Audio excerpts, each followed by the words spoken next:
All our knowledge comes from nature, and yet nature is a source of many mysteries.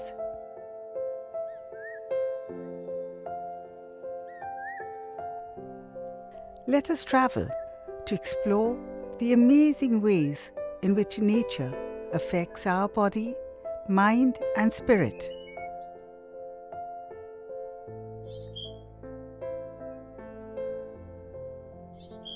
Let us dig up some ancient wisdom and examine new findings on the role of nature from birth to death of a human life. We hope to leave you with some important clues to help you solve one of the greatest mysteries of your life: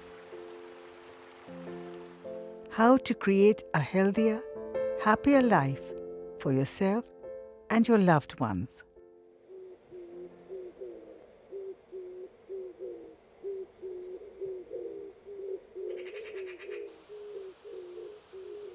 Forests are endangered, are highly endangered spaces.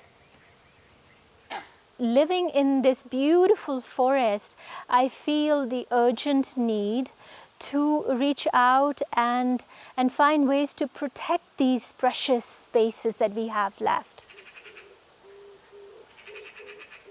What I'm trying to do is to build a forest school for the local community children here, to make the children aware of the beauty of this forest. In India, we have wealth of material, of ancient texts, the Upanishads, that describe the benefits of learning in forest areas.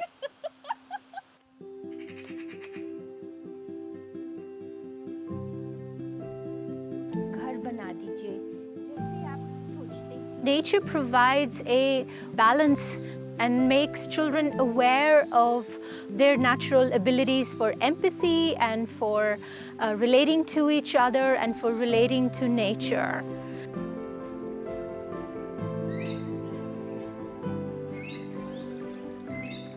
Our learning is based on our attention. Without attention, our brain cannot register what we see, hear, smell, taste, or touch. Nature experiences promote a sense of focus and concentration.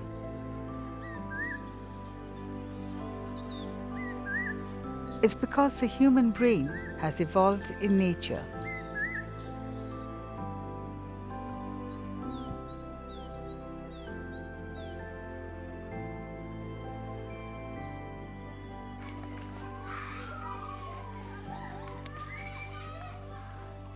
Well, Chirag was started with the intention of sensitizing children towards nature and environment. साथ में every Thursday we have a nature walk where all children go out and spend some time in nature, understand their flora and fauna around them. Spending more time in nature and connecting with nature, one big change that you can notice in students is they become much calmer. And also violence, I mean, there's almost no violence in school at all as compared to city schools where children are generally agitated and angry.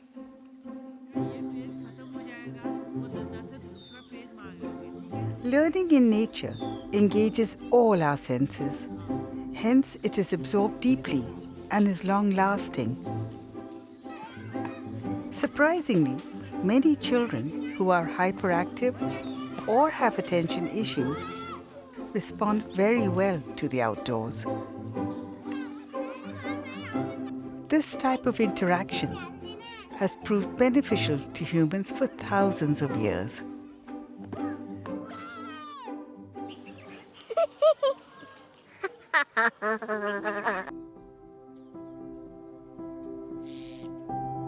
In ancient times, children in India were taught in gurukuls, which were often located in forests. Today, Finland, which has one of the world's best education systems, lays a lot of emphasis on learning in nature.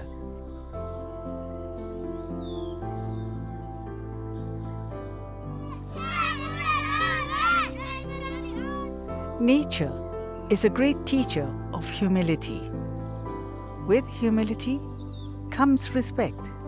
Respect for self, for others, and for the environment. On the other hand, overexposure to gadgets can cause a sensory overload. This impacts our attention span as well as our attitude.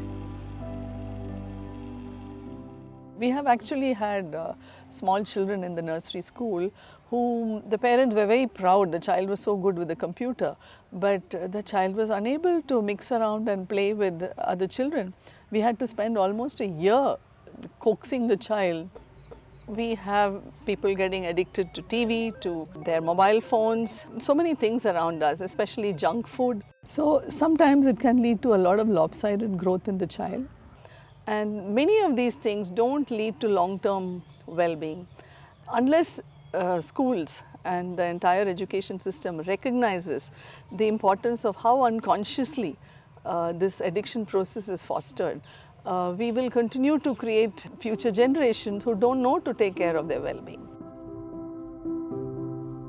A great way to overcome addictions is to replace your negative habit with the habit of spending time outdoors. Instead of depleting your willpower, which is necessary to fight urges, being in nature can help you work on self-awareness and self-control. This simple habit impacts our lives in surprisingly positive ways.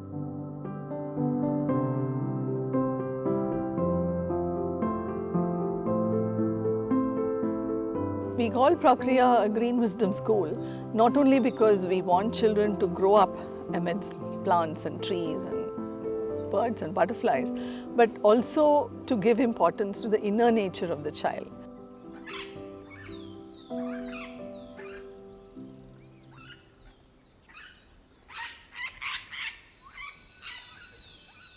So now we're going on a fun camp. So just remember that no Coke, no chips, no deodorants, no toilet paper, and no cell phones. I think the most beautiful part about fun camp is not the people, not the design, but just the process. Just because they're in a different setting, organically things just fall in place. The toilets aren't the best and all, but I think on the whole it's a pretty good place. It's a pretty scenic place, it's very quiet, it's helped me reflect a lot on myself. Such amazing banyan trees with all the roots hanging and stuff. In Delhi, you don't get to see so many trees and you don't get to breathe in the fresh air.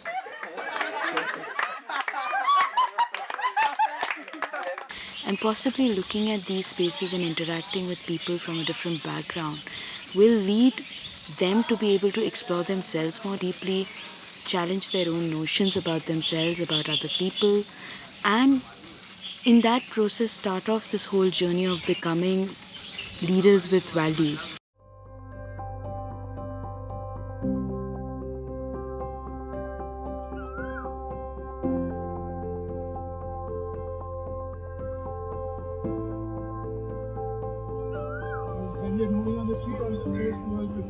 Tree climbing therapy, which has gained popularity in Japan, shows that tree climbing improves mental clarity and feelings of vitality.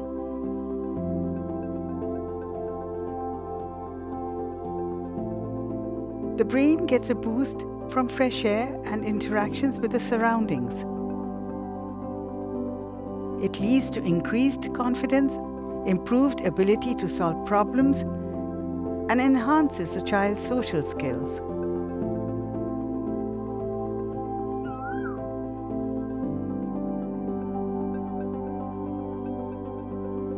My name is Augusta. That was my first time I was climbing the tree. And I was very scared. Then I had fun, so I did again.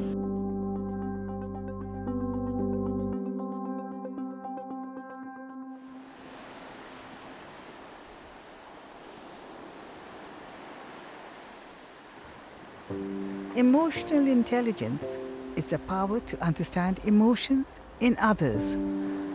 It plays a greater role than one's IQ for achieving success and satisfaction. Spending more time in front of screens is reducing our ability to understand other people's emotions.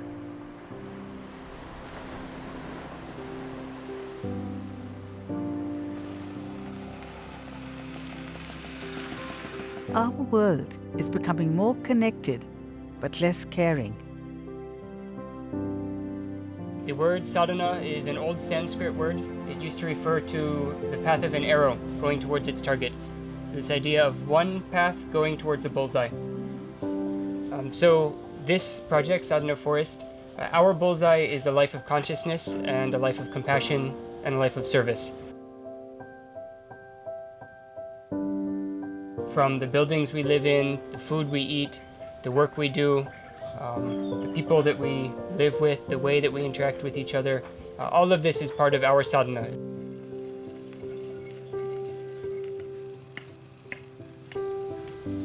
We're standing now on some land that only 8 or 9 years ago was totally barren. There's nothing but red dirt here, all the way back to the boundaries of our property. And it's all been reforested by Sadhana Forest. When scientists used brain imaging techniques to study the effect of nature on our brain, they found a specific part of the brain being activated. This region is directly linked to the dopamine reward system of the brain. Dopamine is a chemical that makes us feel good and leads to a rush of happiness.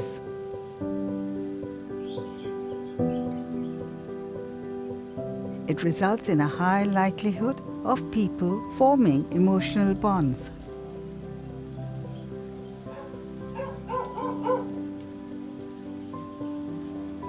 When one learns to care for others, it lays the foundation for better relationships and supports the development of empathy.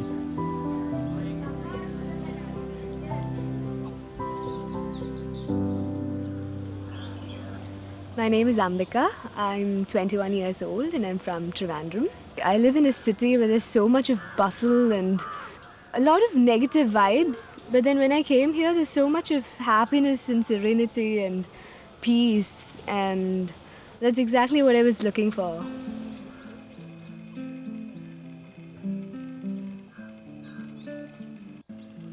Interestingly, social media sites which keep us engaged and hooked also trigger a similar dopamine reaction through likes and notifications.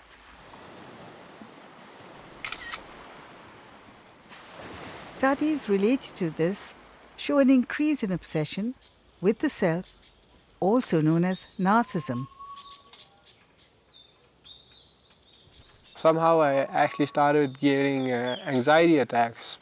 I couldn't figure out why this was happening. So I started looking into my daily life, analyzing every small part of it and thinking about what affected me. It was actually the social media use, especially in our generation, which we're using a lot. But then a friend of mine told me about this forest healing project.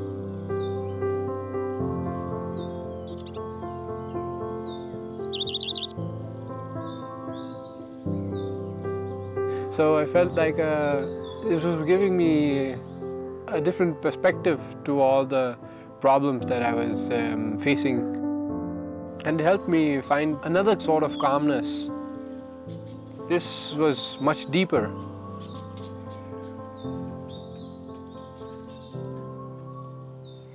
So the first stage of the walk is to be able to slow down, and silence enables you to do that significantly. The other thing that we try and encourage people again to do in the healing walks, once you've slowed down, you start to know yourself a little better, and you also start to know nature a little more because you're observing more deeply. So you find more clarity. There are questions in life that you've been holding on to for a very long time. Those questions usually start to unravel themselves with very subtle answers. That calmness is able to help you in addressing a lot of the challenges that otherwise seem very domineering and dominating in life. We tell people to leave their mobiles for a while and see what happens to them. And for most people, I think the connection just deepens. So something has to let go for the other things to come. And in nature, it's happening so beautifully, and the cycle keeps going on and on. And these are some of the lessons that we keep learning and sharing, and how do we apply them in our lives. And I think that's something that nature teaches us in a beautiful way. The art of giving, to be slightly selfless, So there is self, but there is just less of self.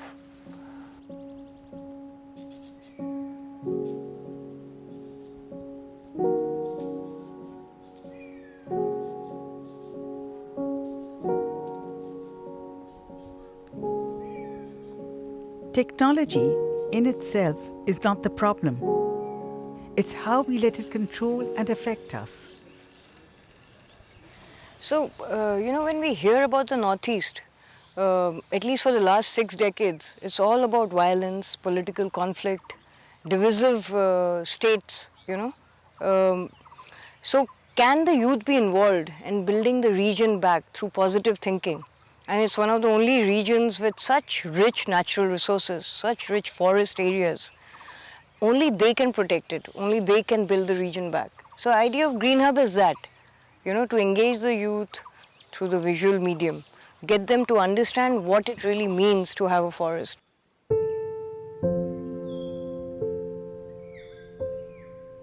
When we move in any environment, we are activating different networks in our brain. There is a logical, decision-making executive network. Then there is a network which keeps us balanced, and finally the default network.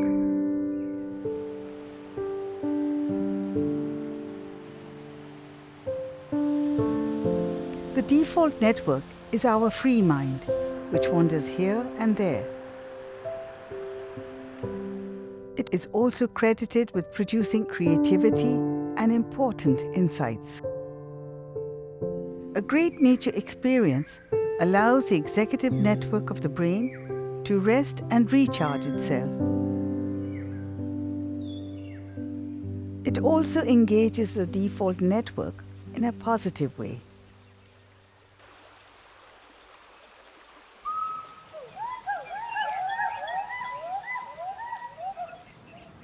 Over the last 6 months, my personal experience of being in a project that is so closely associated with nature has given me a sense of direction of what I actually want to be or who I am. So that's the question we all have been asking since time immemorial, that who we are.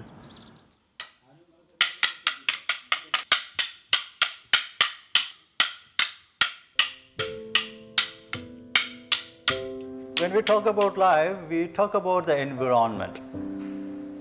Environment within the system where the life exists, which changes day-wise, which changes minute-wise, which changes season-wise. This is a change.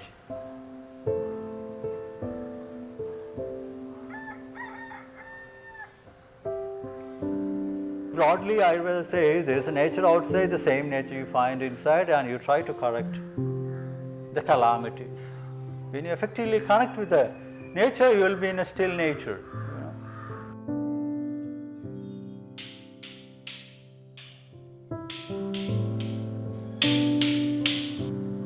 I don't think anybody sleeps sound. You are even in the sleep, you are always tired getting up in the morning. So all these disturbances reflect in your glandular functions. It's very delicate, and you create a lot of wrong emotions, which leads to wrong actions. That's what we need always, a stillness.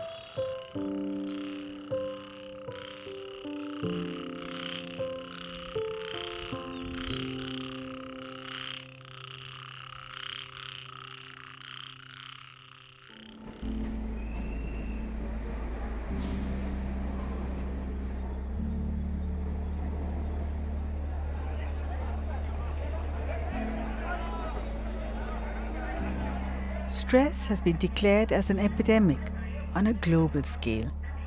It is linked to many of the leading causes of death. Constant stress leaves us more prone to heart disease, metabolic disease, dementia, and depression.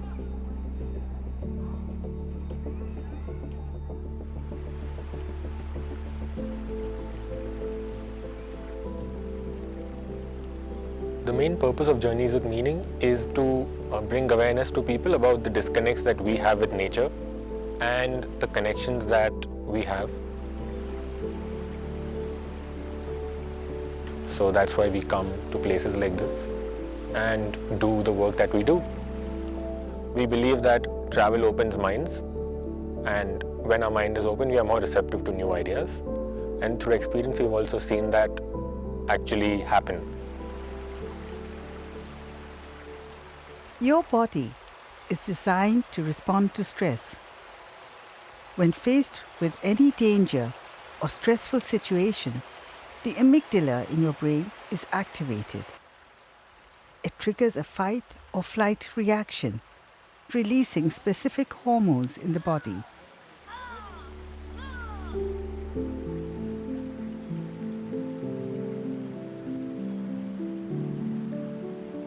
Connecting with nature allows the amygdala to cool off, lowering our anxiety and stress levels, enabling us to think more clearly and cheer up.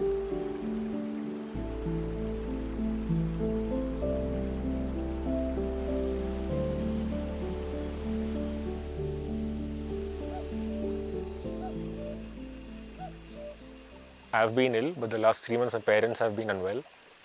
So I've been out of all groups. And it just actually felt like that when I came here. It was the most amazing feeling being in a place whereby I felt completely accepted. Even if I was feeling crappy, happy, whatever. And I think that's the magic of the forest. It does not ask of anything of me. It just is.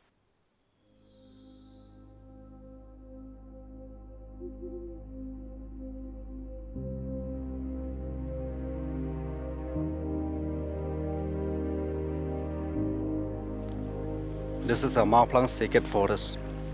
So this is the oldest and the biggest sacred grove in Meghalaya. Around 500 species of trees, different varieties of orchids also. So as this forest is sacred, so we cannot take anything out, because we the Khasi used to believe that there is a deity inside the forest. So if we take anything from here or do anything wrong, the deity used to give a curse or punish. So that's why this forest is untouched. While India has many sacred forests, Japan has established over 50 healing forests. Quiet places to reflect, relax, and rejuvenate. The Japanese term for forest therapy is shinrin-yoku. It translates as forest bathing.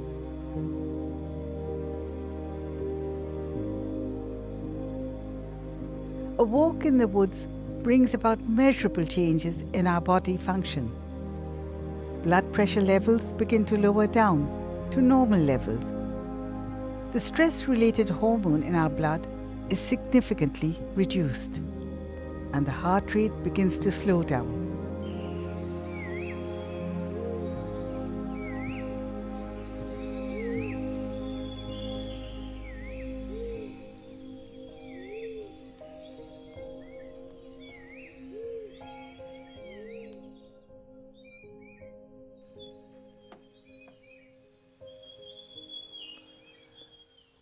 The biggest thing we are trying to achieve is simplifying life.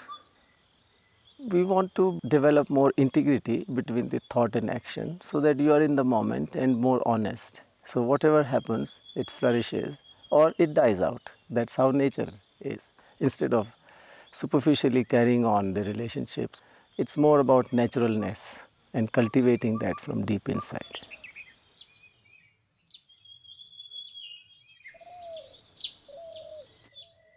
Our immunity and energy levels are dependent not just on our physical health, but also our mental health, the food we eat, and the environment we live in. Research done in the United Kingdom found fewer cases of disease amongst people who lived near parks or open green spaces.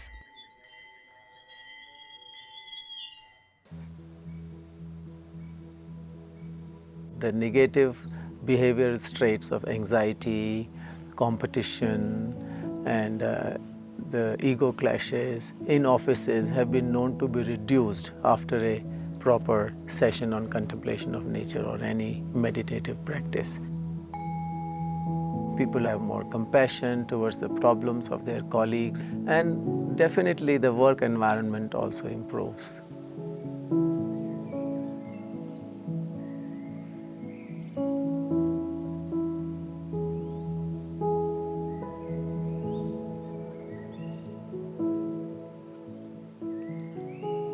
Aranyani is a philosophy derived from Rigveda, where we grow natural food forests. And a food forest is something where we integrate all elements of nature, the large trees, the small plants, grasses, subsoil roots, then birds, bees, earthworms. They all come together to create very pristine foods which human body is accustomed to through millions of years. All in all, we have around 200 plus different species of flora across the multi-layer system. Some of the objectives are having regenerative, sustainable kind of farming to be brought back into practice, so that it creates healthy foods, something which can heal ailments, which can heal the body, and something which has gone out of our current foods. Because of genetically modified foods, then we have the pesticides and fertilizers, and the way it is grown, elements which food should have are not there to heal the body. Hence, there's so much need for medicines.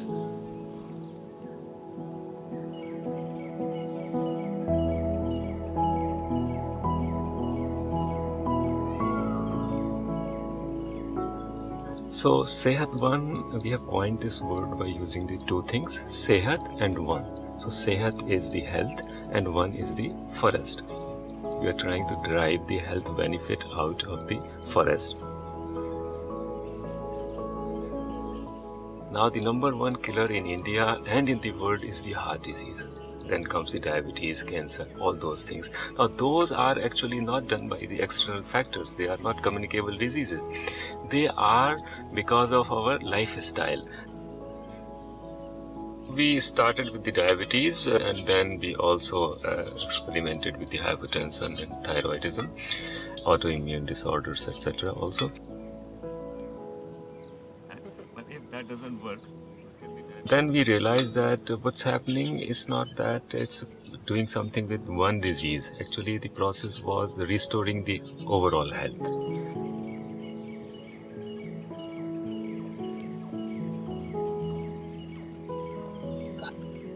And then now we have extended it a little more. So we have realized that in the wilderness, actually you could even slow down your aging process. So we are working substantially on that also.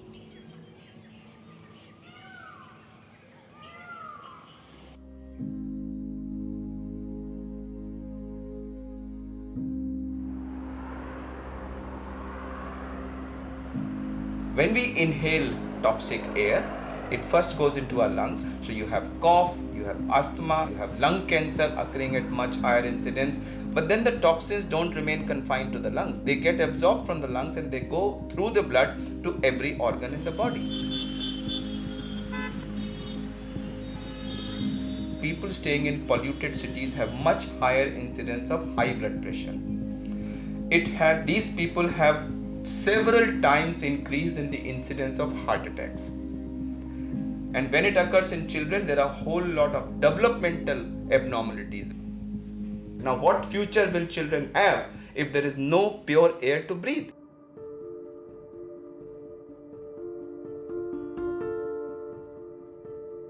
We're currently here at the Aravali Biodiversity Park. It's 385 acres of land in the heart of Gurgaon, which is an initiative to reclaim what was a denuded mining site into what is today a vibrant and growing forest. City forests act as carbon and noise sinks, reducing the impact of pollution on our system. In addition, brisk walks in nature encourages production of the chemicals that take care of our brain and blood vessels.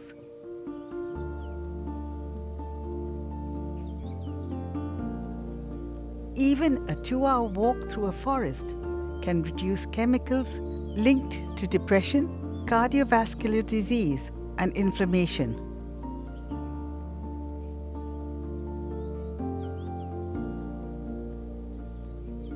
It seems like a very simple thing to plant a tree, but I think everybody who's come here and planted a tree has gone back a different person. A mature tree releases about 115 kgs of oxygen into the air within a year, and 2 trees provide enough oxygen for a family of 4.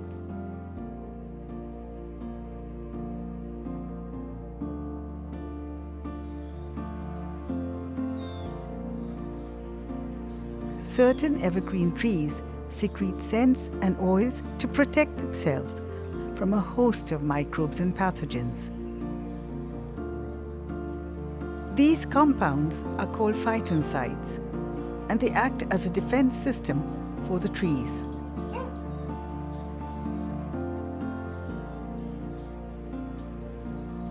As we walk in the forests, we breathe in these phytoncides. Phytoncides in the air can improve our immune function. There is an increased production of anti-cancer proteins in the blood, as well as higher levels of natural killer cells. The natural killer cells protect the body when it is exposed to viruses, common cold, influenza, and other infective agents.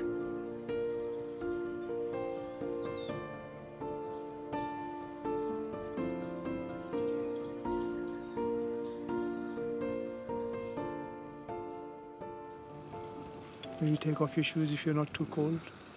Feel the ground with your feet. To connect with the earth, there's just a sense of touch that is missing, and it is usually something we don't do. So we'll try and do that, and while we are walking, we'll try and focus on the sense of smell a little more. Because one of the benefits that we really get from the forest is from the smells. Our life experiences are dominated by our senses. And if you take all the 5 senses, some of the senses have lost their sort of connection with us. And in the healing walks, what we encourage people again to do is to be able to use the senses, to deepen the senses, and to connect with each sense.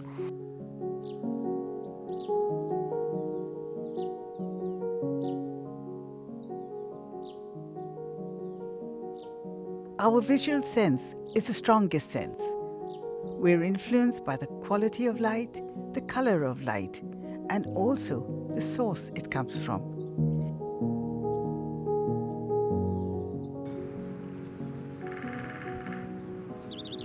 Our hearing sense affects us at a subconscious level. Even though we may not be aware of it, our brain is processing the sounds in our environment. It affects our mood as well as energy levels.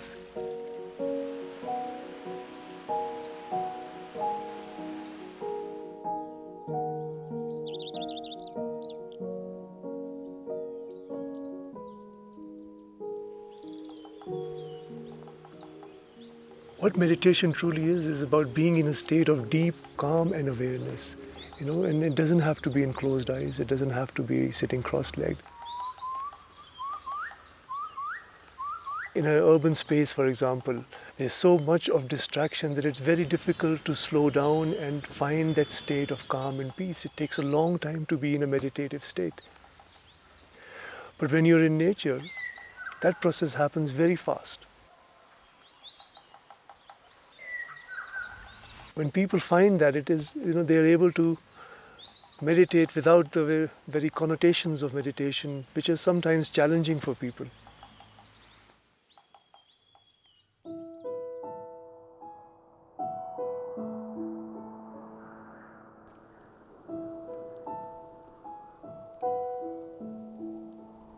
Mental health remains one of the most problematic areas because one is least understood and yet the most stigmatized.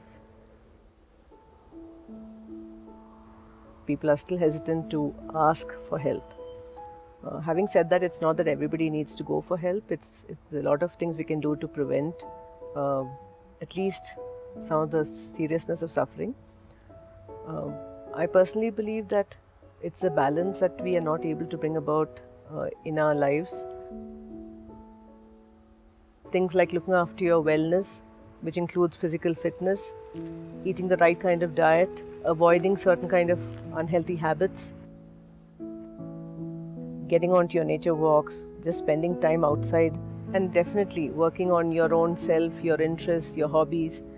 Because I think that kind of all-roundedness is what gives you a much better safety net to manage mental health issues.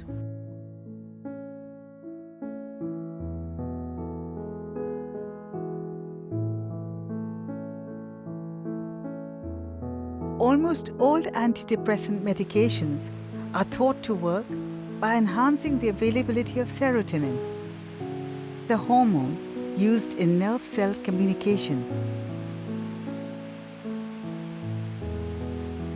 There are many ways we can increase the production of serotonin in our brain naturally. Exercise is one of them. So is sunlight and spending time in nature. After a nature session, brain scans showed a sizable reduction of blood flow to the region of our brain linked to sadness, withdrawal, and general grumpiness.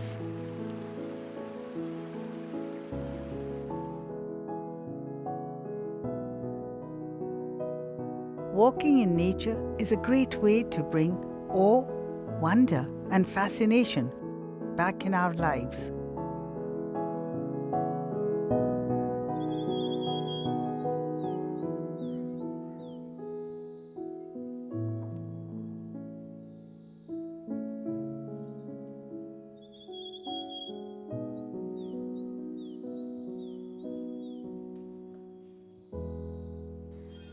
When you reconnect with nature, I think the most important part for me is that you start reconnecting with yourself. And for me, that is a huge, huge way to improve your mental health. Because even if nobody else in the world tells you that you're a good person or a person of some worth, just reconnecting with yourself and helping yourself to see what you truly are can make you a much better and happier person.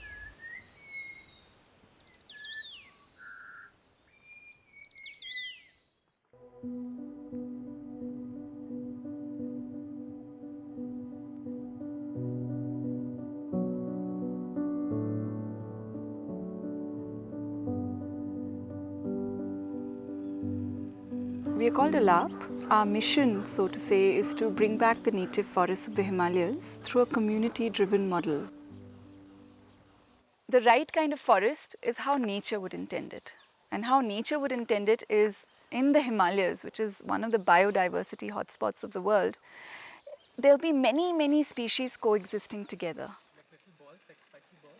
So when you see a forest growing, when you see the saplings planted next to each other, you learn how the saplings are protecting each other, how they're helping each other grow, how their root systems are intertwined and feeding each other, protecting each other against pest attacks, disease. It's an ecosystem, they're looking after each other. It's like a community. And it's the same with people. No man's an island. We need our communities.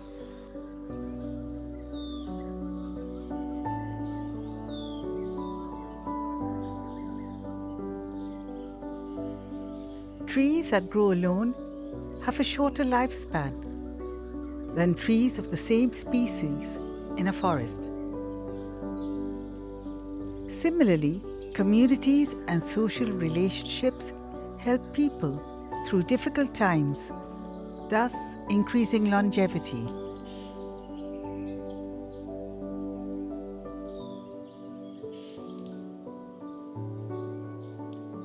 A good way to improve our relationship skills and overcome loneliness is by creating a connection with trees and forests.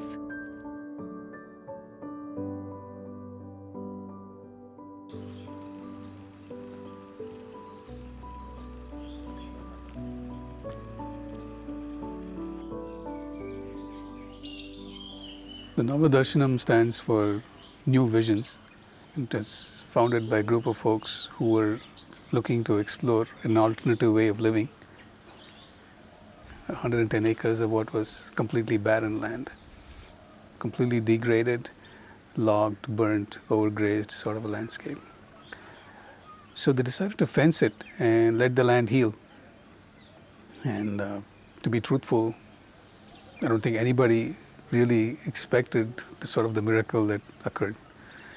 And in about 10 years, the land sort of transformed itself. A forest planted itself.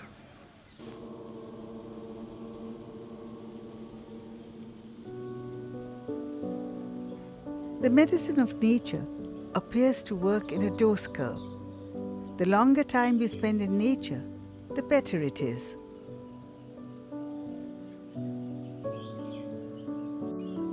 The recommended nature dosage is at least 5 hours a month.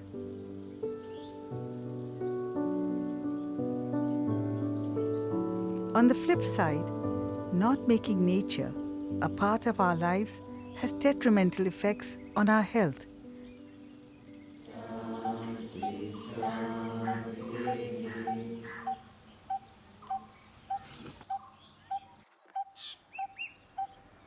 It fills me with a tremendous sense of humility. A diverse forest planted itself here. It was the wind, the birds, and the bees, and the animals that brought the seeds. It teaches us how it's not just a tree in isolation. The interconnectedness is just unbelievable, and it's that interconnectedness and diversity that gives it the resilience. It's an incredible part of the whole healing process.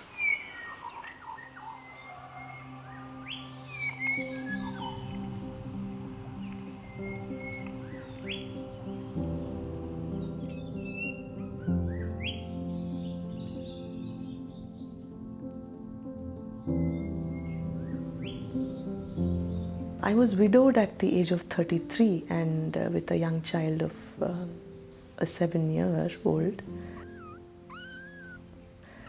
And after that, I was looking for a journey of healing. I started taking walks. I started sitting under trees to listen to the sounds of the trees when the wind blows. The first thing that struck me, that there is something in nature that heals. There is something that touches you very deeply, and a forest is a very beautiful place to go and cry, to go and share your pain to the trees, to the birds, and there is nothing to fear about it.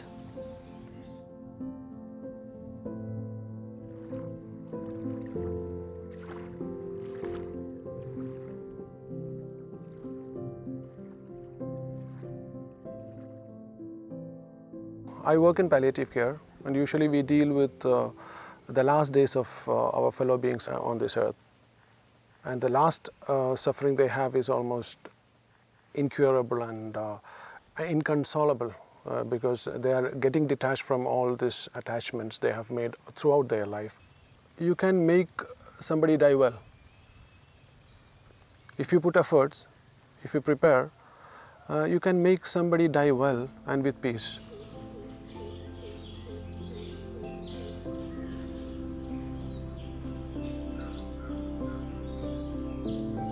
One cannot escape the ups and downs of life,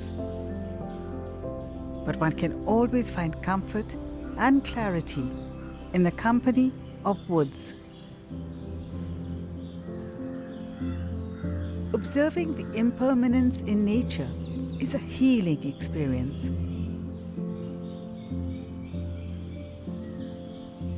Realization of the circle of life and death in all things is an important part of letting go.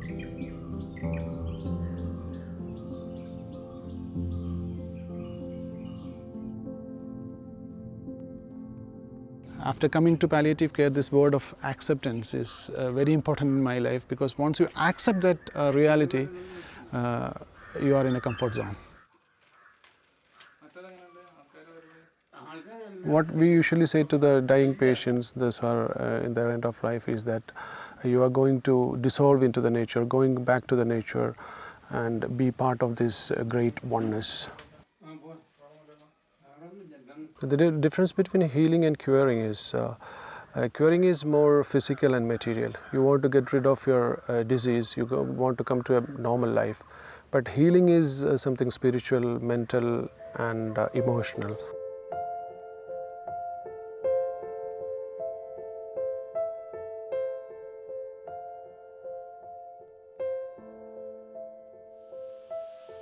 So forests are underestimated. Ancient Indian literature is filled with descriptions of what can happen naturally and spontaneously in forest surroundings.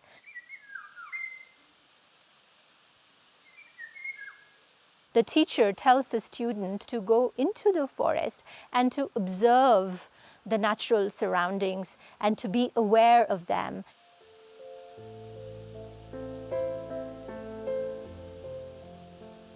And when the student comes home, the teacher notices that there is a strange light in the student's eyes.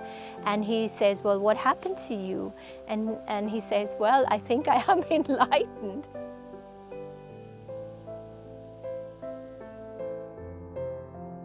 The forests hold answers to questions we have yet to ask.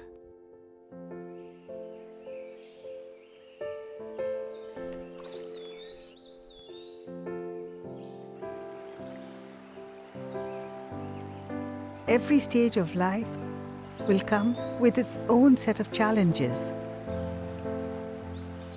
Creating a relationship with nature can offer us a healing sanctuary.